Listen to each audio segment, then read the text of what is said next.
We'll talk to David. I think this will probably be the last one too. Okay. Oh, David, can you hear us? Yeah, I can hear you. Hey, what would you like to talk about today? You're talking to Shannon and Jenna. I couldn't pronounce my own name there. Shannon. Shannon. Well, how much time do we have? 9 minutes. Unless you frustrate me sooner. What would you talk about? I just wanted to say that pretty much everybody, atheists and Christians and whoever's in the world, we all operate on faith. How do you know that? Because from the time we're born, everybody's just assimilating information. And how do we determine whether that information is true or not? Okay, how are you using that word faith? Well, we're trusting our parents when we're young. They're training us to do something. And so we're just Are you using faith as a synonymous word for trust? Well, in that situation, I would say, yeah, I'm trusting my parents. So in what situation would it not be trust? Because, well, if you knew the information, it wouldn't be trust. So I'm trying to define faith. I'm trying to get your definition of faith. And you said that it's like trust. And so I'm trying to understand if I can use the word trust instead of the word faith, if those mean the same thing to you. If they don't mean the same thing, then I'd like to know what the word faith means. Well, I'm using it the same way you use it to believe anything you believe. You don't know how I use it. So I'd like to know how you use it. And then I'll tell you if I use it the same way.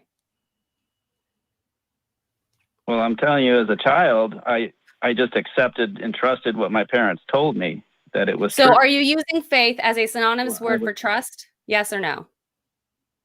Yes. Okay, so then why don't we do, I can agree. We all trust. We can agree on that. We use the word faith differently. So I think that this is a semantical error, if that is all you're trying to say, is that everyone trusts. Well, I'm trying to say that we all learn things, and a lot of us learn things that are not true, and we accept them as true from the time we're born. That is correct. That's all I'm saying. And so even you have a criteria by which you judge everything that you learn. Yes, I do. So you judge everything you have judged everything that you learned by whatever information that you've accepted. You're the one that determines whether the information that passes by you is acceptable to you. Correct. Or not. You don't know whether it's true. Are there better and worse systems are there better and worse systems to determine whether or not something you know is true? Or are they all equivalent? Because it sounds like you're saying that we all do it the same way, which I think is what you're trying to do. You're trying to say all of us have to trust at some point, and because all of us have to trust, we're all in the same boat, and you and I just did the same thing and came to different conclusions. But that's not necessarily the case. What we're saying is that we're using this sort of like epistemic framework that requires a higher burden in order for us to now incorporate that information that you may have been taking on trust as something that we perceive as real or actual or true. You're saying that I am still in a position and currently see it as a viable strategy to know things, to just trust. And I'm saying that although it's something that I have done in the past and something that potentially I still do every once in a while now, I don't see that as the best possible framework for knowing things. And when I can help it, I apply a different strategy in order to verify the things that I learn as something that I should perceive as knowledge. Can you see the difference? And we've actually seen evidence of harm that has come from people using that method.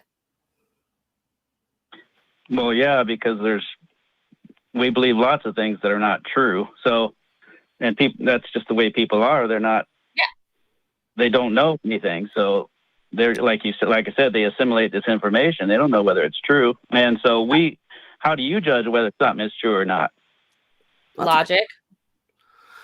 Yeah, I do source methodology a lot too. Doing source methodology, I think, is an important thing. What is that? Source methodology? Oh, so if I hear something, sorry, I think Jenna was asking me a question. I'll just answer super quickly, then I'll let you go. But source methodology is finding the ultimate source of the claim that somebody is making.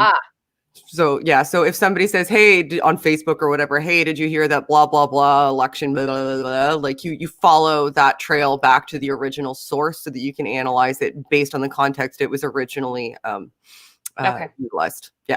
So sorry, then David. Sorry. Thank you. So then David. So then that's the thing, is that we can all use many different ways to try to find out what's true, but that's the thing.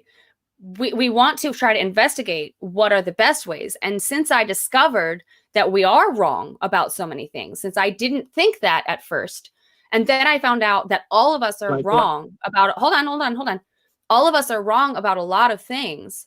And so that's why I try to take the stance of I don't know on most things until I can find more information. Yeah.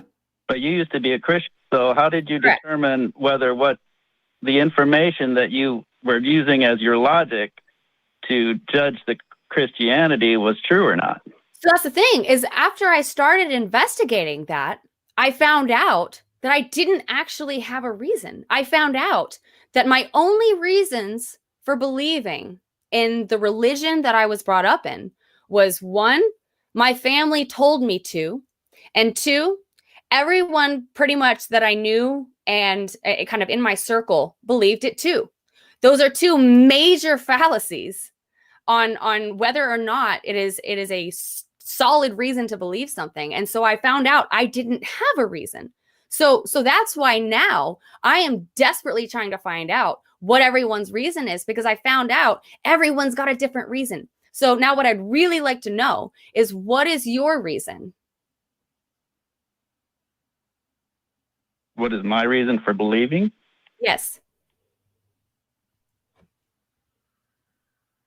Well, I didn't remember saying what I believed in, but I believe. Well, do you believe in a God?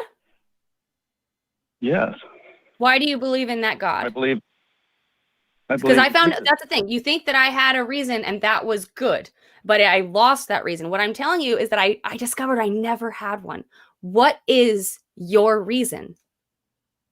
Yeah, but you never proved that. So what is your reason? What you believe was true or not.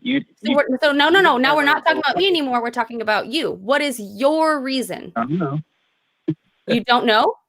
Well, my logic is based on the information I received, just like your logic is based on the information you receive. I choose which information I choose to deem as true. Right. In my own head. I think that most of the stuff if we look at society today and look at most of the stuff that's going on today with all the politics. David, you're not answering my question. David, you're not answering my question. I'm sorry. What is your reason? Why do I believe what I believe? Yeah. I believe because God showed me at a very young age that he was real. I mean, who did? My Hold on, who did? God. God told you at a young age that he was real? I didn't hear his voice, no. So then how did this happen? Please, I need more details than that. Extraordinary claims require extraordinary evidence. I'm gonna need a lot more evidence than just God told me to. You know what I mean? I accepted Christ when I was 18, and I didn't. So what is your reason? I didn't. David. Well, I know that you're trying, David. I know that you're trying, and I really appreciate it. And it just seems to me like I may have caught you off guard a little bit with that question, and that you don't necessarily have an answer prepared already. Would you like some more time to go and think about what your reason is? No. Okay, then can you give it to me straightforward? Just like my reason was that I was told to believe it by people that I knew and trusted, and everybody that I encountered basically believed it as well. Those were the main reasons that I believed. Those were not logical reasons. So what are your reasons so we can investigate them as whether or not they're logical reasons to believe in something? It's perfectly logical to believe in Jesus based on what your parents told you, because no, it's not logical. No, we all learn.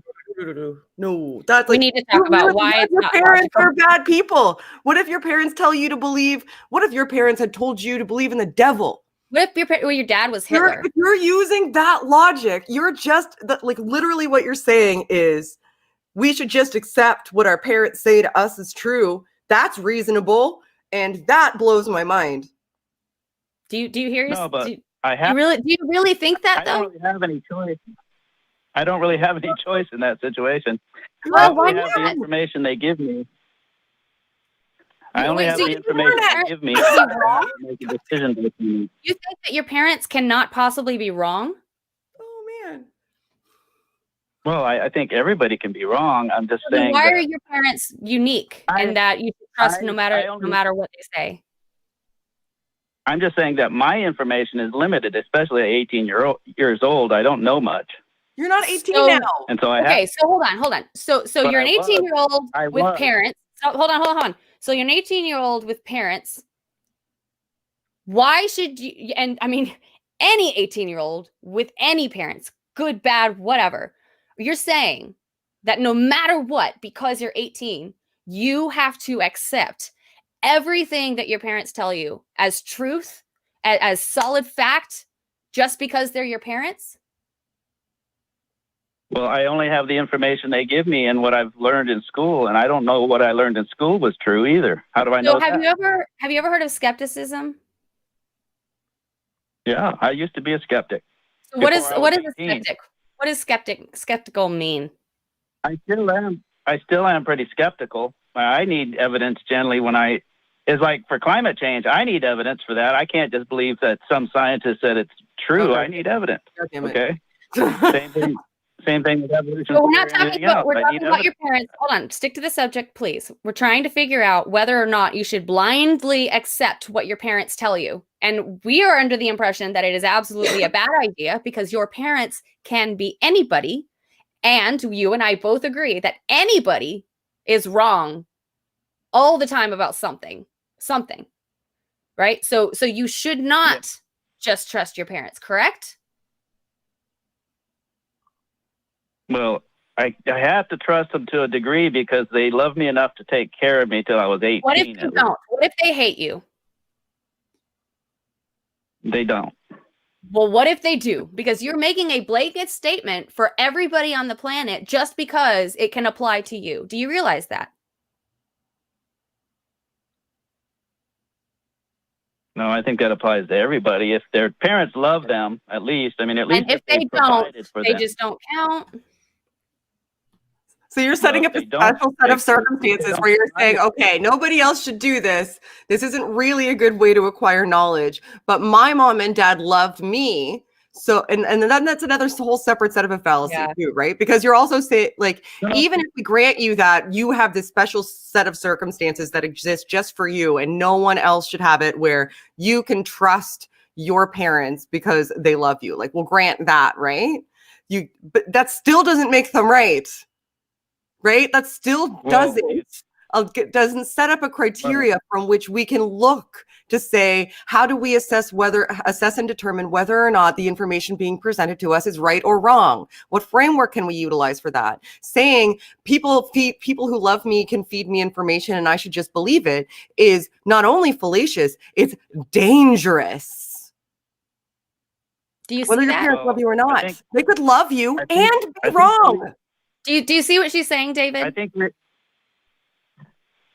yes, Shannon, you're absolutely perfect.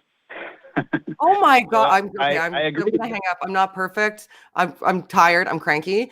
And that when somebody responds to what I'm saying, like, I am not perfect. There's the amount of things I don't know is the size of the universe, and the amount of things I do know could probably fit in a thimble comparatively. I understand that, and I have been wrong 1.5 billion times, probably 7 times today, and I've probably said 5 things wrong on this call. Me saying that just trusting somebody, irrespective of whether or not they love you, to feed you information and to just assume that information is true and that is a viable and realistic, reasonable way to determine the truth of reality is not an acceptable way to look at the world. It's not me saying that I am perfect and have perfect knowledge and can acquire perfect knowledge. I'm essentially just saying almost any system's better than that fucking one.